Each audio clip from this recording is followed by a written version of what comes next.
حدیث مبارکہ اور قرآن پاک کی روشنی میں آج کی اس معلوماتی ویڈیو کا مقصد یہ ہے کہ ہم تمام مسلمانوں کو یہ معلوم ہونا چاہیے کہ شریعت محمدیہ صلی اللہ علیہ وسلم میں آمنہ عورت کے ساتھ حق زوجیت کب تک ادا کر سکتے ہیں۔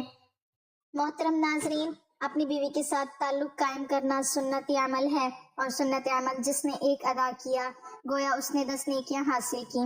حدیث صحیح المسلم میں حضرت عبداللہ بن عمر رضی اللہ تعالی عنہ فرماتے ہیں کہ اللہ تعالیٰ ان میاں بیوی پر راضی ہوتا ہے جو سرد راتوں میں حق کی زوجیت ادا کرتے ہیں اور رب کے ڈر سے ٹھنڈے پانی سے غسل کرتے ہیں اور اس کی رضا پر راضی رہتے ہیں۔ اس وقت اللہ تعالیٰ فرشتوں سے فرماتا ہے، اے فرشتوں، تم ان کے سابقہ گناہ معاف کر دو، کیونکہ اس نے میری رضا کے لیے ٹھنڈے پانی میں غسل کیا ہے، اس لیے میں ان پر راضی ہو گیا ہوں۔ محترم ناظرین، اپنی خواہش پر صبر کرنا بہت مشکل ہوتا ہے، تو اب سوال یہ ہے کہ مرد اپنی حاملہ بیوی سے تعلق قائم کب تک کر سکتا ہے؟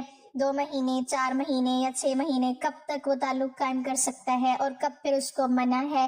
امن کے دوران اگر حق کی زوجیت ادا کیا جائے تو اس کا فائدہ کیا ہوتا ہے اور نقصانات کیا ہوتے ہیں؟ حاملہ عورت سے تعلق قائم کتنے مہینوں تک خاوند کر سکتا ہے؟ تو جواب بڑی توجہ کے ساتھ سنیے گا۔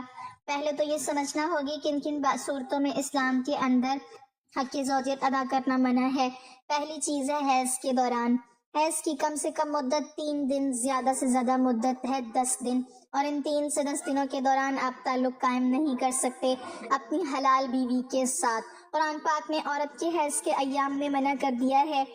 ترجمہ کچھ یوں ہے کہ وہ سوال کرتے ہیں نبی پاک صلی اللہ علیہ وسلم سے کہ حیض کے بارے میں تو اللہ کے قرآن نے آپ کو کہہ دیا کہ عورتوں سے جدا رہو، حیض کے دنوں میں تو حیض کے دن کتنے ہیں؟ کم سے کم 3 اور زیادہ سے زیادہ 10 دن، تو حیض کے دنوں میں بچ کر رہنا ہوگا۔ محترم ناظرین، دوسری جگہ شریعت محمدیہ صلی اللہ علیہ وسلم نے جو قید اور منع فرمایا ہے اپنی حلال بیوی سے تعلق قائم کرنے کو، وہ ہے نفاس کے دنوں میں۔ نفاس کیا ہوتا ہے؟ جب بچے کی پیدائش ہوتی ہے اس کے بعد عورت کی شرمگاہ سے خون آتا رہتا ہے، نجاست آتی رہتی ہے، تو جب تک نجاست بند نہ ہو جائے، جب بچہ پیدا ہو جائے، اس کی مدت نجاست بہنے کی کیا ہے؟ زیادہ سے زیادہ اس کی 40 دن ہوتے ہیں، اور کم از کم اس کی کوئی مدت نہیں ہے۔ وہ 8 دن کے بعد بھی بند ہو سکتا ہے، 10 دن بھی، کسی وقت بھی بند ہو سکتا ہے، تو ان دنوں میں بھی بیوی سے تعلق قائم کرنا منع ہے۔ اب ہے مقام کے اعتبار سے، مقام کے پیچھے کی شرمگاہ کے اندر دخول کرنا، یہاں سے تعلق قائم کرنا اللہ کے قرآن پاک نے منع کر دیا ہے۔ شریعت مطہرہ کے دیگر تمام علماء کرام اور ہمارے پیارے نبی حضرت محمد صلی اللہ علیہ وسلم سے یہ بات ثابت شدہ ہے۔ اللہ کا قرآن میں ارشاد ہے، ترجمہ کہ تمہاری بیویاں تمہاری کھیتی ہیں، تم جہاں سے چاہو آؤ، لیکن کہاں آؤ؟ حرف کے اندر، یعنی کھیتی کے اندر۔ کھیتی وہ ہوتی ہے جس کے اندر بیج ڈالا جاتا ہے تو بیج اگتا ہے۔ غالب امکان یہی ہوتا ہے کہ کوئی بیماری لگ جائے، کوئی اور مسئلہ بن جائے تو وہ الگ بات ہے، لیکن غالب گمان کیا ہوتا ہے کہ وہاں سے کھیت اگتا ہے۔ جس کھیتی کے اندر بیج ڈالا جاتا ہے وہ بیج کی جگہ حرف جس کو کہا گیا ہے وہ آگے کی شرمگاہ ہے، پیچھے کی نہیں ہے، وہ پاخانہ ہے، پاخانے کی جگہ ہے، نجاست ہے، اس سے بچنا ہوگا۔ تو اب آتے ہیں کہ آج کا جو سوال ہے کہ حاملہ بیوی کے ساتھ حق کی زوجیت کب تک ادا کر سکتے ہیں، تو جواب بڑا واضح ہے۔ شریعت مطہرہ، اسلام کی تمام ماخوذ قرآن، حدیث، اجماع، یہ سارے آپ کو اجازت دیتے ہیں کہ آپ جب چاہیں، یعنی اگلے دن بچے کی پیدائش ہونے والی ہے، اس سے پہلے آپ اگر حق کی زوجیت ادا کرنا چاہتے ہیں تو کر سکتے ہیں۔ آداب اور اپنی بیوی کی صحت کو دیکھتے ہوئے ڈاکٹر سے مشورہ کرنے کے بعد آپ کے حق کی زوجیت ادا کرنے سے بچے کو کوئی تکلیف ہو سکتی ہے، بیوی کو کوئی تکلیف ہو سکتی ہے، کسی قسم کا نقص پیدا ہو سکتا ہے، کوئی پریشانی آ سکتی ہے، تو پھر آپ کو صبر کرنا ہوگا۔ اور اگر اس طرح کا کوئی خدشہ نہیں ہے، کوئی امکان نہیں ہے، تو آپ آزاد ہیں، جب چاہیں، جیسے آپ کی بیوی کے لیے آسانی ہو، اس کو تکلیف نہ ہو، بیوی کو بھی تکلیف نہ ہو، بچے کو بھی تکلیف نہ ہو۔ صرف یہ چیز آپ نے سامنے رکھنی ہے، باقی سب کچھ لوگوں کی باتیں اپنی اپنی جگہ پر، ان کو نہیں دیکھنا۔ صرف اور صرف شریعت مطہرہ آپ کو اس حوالے سے آزاد چھوڑ رہی ہے، صرف آپ نے ڈاکٹر کی رائے کا احترام کرنا ہے۔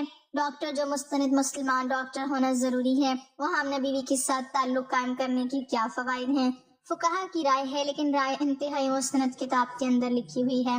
رد المختاریہ فتاوی کی بہت بڑی کتاب، دارالفتاء کا حصہ یہ کتاب ہے، بڑی معتبر کتاب ہے، جس کی صفحہ نمبر 49 جلد نمبر 3 پر یہ بات موجود ہے کہ اگر حاملہ بیوی سے حق کی زوجیت ادا کی جائے تو یہ بچے کی قوت سماعت کے اندر اضافہ ہوتا مضبوط ہوتی ہے، اس کے بال بڑھتے ہیں، اور تیسری چیز یہ ہے کہ اس کی بینائی تیز ہوتی ہے۔ یہ فائدے ہیں اس عمل کے، اگر اس کو اس سوچ کے ساتھ، اس یقین کے ساتھ کیا جائے تو انشاءاللہ یہ فائدہ حاصل ہوگا۔ اور ظاہر سی بات ہے، خواہش تو پوری کرنی ہے، انسان کو اللہ تعالیٰ نے پیدا کیا ہے، اس کے سامان بھی پیدا کیے ہیں، خواہش کو پورا کرنے کے لیے حلال طریقے سے بندہ پورا کر رہا ہے، تو اس پر کوئی پابندی نہیں ہے۔ اگر حق کی زوجیت ادا کرنے کو دل نہ چاہے تو اسے ترک کر دینا جائز نہیں، کیونکہ یہ شرعی حق ہے اور صحت کے لیے مضر ہے، کیونکہ عورت کی شہوت مرد کی شہوت سے زیادہ ہوتی ہے۔ حضرت ابو رضی اللہ تعالیٰ عنہ نبی کریم صلی اللہ علیہ وسلم سے روایت کرتے ہیں کہ عورت کی شہوت مرد کی شہوت سے 99 درجے زیادہ ہوتی ہے، مگر اللہ تعالیٰ نے ان پر شرم و حیا غالب فرما دی ہے۔ یہ طبی شرم و حیا عورت کا زیور ہے اور اس کی خلقت اور فطرت میں شامل ہے۔ اس طبی حیا کی وجہ سے عورت آداب کی خوگر ہوتی ہے۔ اس کے برعکس شوہر اگر اپنی بیوی کو شرعی فعل کی دعوت دے اور وہ اس سے انکار کرے تو بیوی گناہ کی مرتکب ہوگی۔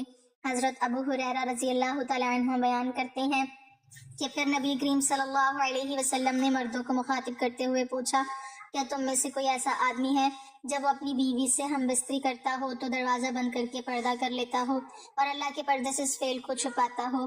لوگوں نے جواب دیا، ہاں ایسے لوگ موجود ہیں۔ آپ صلی اللہ علیہ وسلم نے پھر یہ پوچھا کہ ایسا آدمی بھی ہے جو اسے دوسروں کے پاس جا کر بیان کرتا ہو؟ یہ سن کر صحابہ اکرام رضوان اللہ تعالی علیہم اجمعین خاموش ہو گئے۔ اس کے بعد آپ صلی اللہ علیہ وسلم عورتوں کی طرف مخاطب ہوئے اور ان سے پوچھا، کیا تم میں کوئی ایسی عورت ہے جو اپنے خاوند کی خلوت کی باتیں دوسری عورتوں کو بیان کرتی ہوں؟ عورتیں خاموش رہیں، لیکن ایک نوجوان عورت اپنے ایک گھٹنے پر کھڑے ہو کر رسول کریم صلی اللہ علیہ وسلم کی طرف جھانکتی ہے اور آپ کی باتیں سن کے کہتی ہے، یا رسول اللہ، خلوت کا ذکر مرد بھی کرتے ہیں اور عورتیں بھی۔ فرمایا، جانتے ہو اس کی مثال کیا ہے؟ اس کی مثال ایسے ہے جیسے کوئی شیطان عورت کسی شیطان مرد کو سر راہ مل گئی ہو اور اپنی حاجت پوری کی ہو، دریں اثنا لوگ ان کی طرف دیکھتے رہے ہوں۔ اللہ پاک نے بچہ دان پیدا کیا، آلات مباشرت پیدا کیے، مردوں کی پشت اور عورتوں کے سینے میں اولاد کا بیج پیدا کیا، شہوت کو مرد اور عورت پر مسلط کیا، تو ان باتوں سے مقصد الہی ہے، وہ کسی عقل مند سے پوشیدہ نہیں۔ اگر کوئی شخص بیج یعنی نطفہ کو ضائع کر دے اور شہوت کو کسی ہیلے سے ڈال دے تو وہ پیدائش کے مقصد سے منحرف رہے گا۔ علماء اور محدثین فرماتے ہیں کہ جب میاں بیوی مغایبت کرنے کا ارادہ کریں تو جسم کا لباس ہٹانے سے پہلے بسم اللہ پڑھ لیا کریں، اس سے اللہ تعالیٰ ان کے گرد حفاظت کا ایک پردہ ڈال دیتے ہیں۔ شیطان ایسے میاں بیوی کو نہیں دیکھ سکتا، جنات ان کی شرمگاہوں کو نہیں دیکھ سکتے، اس لیے سنت ہے کہ انسان کپڑے اتارنے یا پہننے کے وقت بسم اللہ پڑھ لیا کرے تاکہ ان کے گرد حفاظت کی چادر آ جائے، اللہ تعالیٰ کی طرف سے شیطان اور جنات ان کو نہ دیکھ سکیں۔ لوگ سنت کا خیال نہیں رکھتے اور جسم سے لباس ہٹا دیتے ہیں، شیطان اور جنات ان کا جسم دیکھ لیتے ہیں، پھر کہتے ہیں کہ لڑکیوں کو جنات کا اثر ہو گیا، فلاں انسان پر جن کا اثر ہو گیا اور شیطانی اثرات ہو گئے۔ بحیثیت ایک انسان اور مسلمان، ہم نے نبی کریم صلی اللہ علیہ وسلم کی سنت کو چھوڑ کر خود اپنے لیے مصیبتیں خرید لیتے ہیں، اس لیے میاں بیوی کو چاہیے کہ جب اکٹھا ہونے کا ارادہ کریں تو اپنے جسم سے کپڑے علیحدہ کرنے سے پہلے بسم اللہ الرحمن الرحیم ضرور پڑھ لیں، تاکہ ان کو آپس میں لیٹے ہوئے کوئی شیطان یا کوئی جن نہ دیکھ سکے۔ بلکہ شریعت نے یہ بات کہی کہ اگر جسم سے اپنا لباس ہٹائے تو ایک بڑی چادر ہو جس کے اندر وہ دونوں ایک دوسرے سے ملے، اس بڑی چادر کی وجہ سے اللہ تعالیٰ ان کی ہونے والی اولاد میں حیا پیدا فرمائیں گے۔ علماء اور محدثین فرماتے ہیں کہ جب میاں بیوی نے اپنے اوپر بڑی چادر لینے کا اہتمام کیا تو اللہ تعالیٰ نے فطری طور پر ان کو شرمیلی اور حیا والی اولاد سے نوازا، جو کہ والدین کے لیے آنکھوں اور دل کی ٹھنڈک کا ذریعہ بنی۔ علماء فرماتے ہیں کہ اگر حق کی زوجیت کے بعد اولاد کا نطفہ ٹھہر گیا مگر میاں بیوی کی اگلی نماز قضا ہو گئی تو ان کی اولاد فاسق رہے گی۔ لہٰذا ایک ایسا معاملہ ہے جس میں مردوں اور عورتوں دونوں کے لیے دونوں کی طرف سے عموماً کوتاہی ہو ہی جاتی ہے۔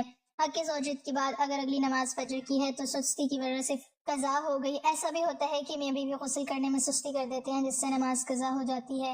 ایک بات نقطے کی یاد رکھنا کہ جب بھی میاں بیوی کے ملاپ کی وجہ سے ان کی اگلی نماز قضا ہوئی اور اس ملاپ سے ان کی اولاد ہو گئی تو اس اولاد کے اندر فسق و فجور آئے گا۔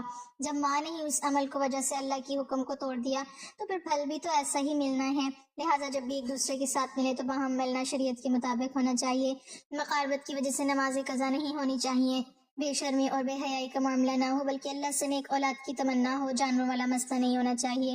اللہ رب العزت ہم سب کو اپنی بیویوں کے ساتھ حسن سلوک سے اور شریعت محمدیہ صلی اللہ علیہ وسلم پر عمل کرنے کی توفیق عطا فرمائے اور ہم سب مسلمانوں کا حامی و ناصر ہو، آمین۔ ناظرین، کمنٹ باکس میں اللہ تعالیٰ کے 99 ناموں میں سے ایک نام ضرور ٹائپ کریں۔